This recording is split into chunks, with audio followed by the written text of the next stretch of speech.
அமைதியான ஒரு காட்டில் பல விலங்குகள் மகிழ்ச்சியாக வாழ்ந்து வந்தன. அந்த அமைதியான வாழ்க்கையை சீரழிக்க ஒரு பசி கொண்ட சிங்கம் காட்டுக்குள் வந்தது. அது தினமும் விலங்குகளை வேட்டையாடத் தொடங்கியது. பயந்த விலங்குகள் ஒன்றாக கூடி சிங்கத்துடன் ஒரு ஒப்பந்தம் செய்தன.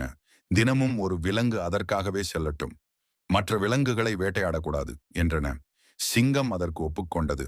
அதன் பின் ஒவ்வொரு நாளும் ஒரு விலங்கு சிங்கத்திடம் சென்று அவனுக்கு உணவாக ஆனது. ஒரு நாள் புத்திசாலி முயல் வந்தது. முயல் தாமதமாக வந்ததை பார்த்த சிங்கம் சினந்தது. முயல் கூறியது, மன்னிக்கவும், இன்னொரு முயலுடன் வந்தேன். ஆனால் வழியில் வேறு ஒரு சிங்கம் எங்களை தடுத்து நிறுத்தியது. முயல் சிங்கத்தை ஒரு ஆழமான கிணற்றின் அருகே அழைத்துச் சென்றது. தன்னுடைய நிழலை எதிரி என்று எண்ணி சிங்கம் கிணற்றுக்குள் குதித்தது.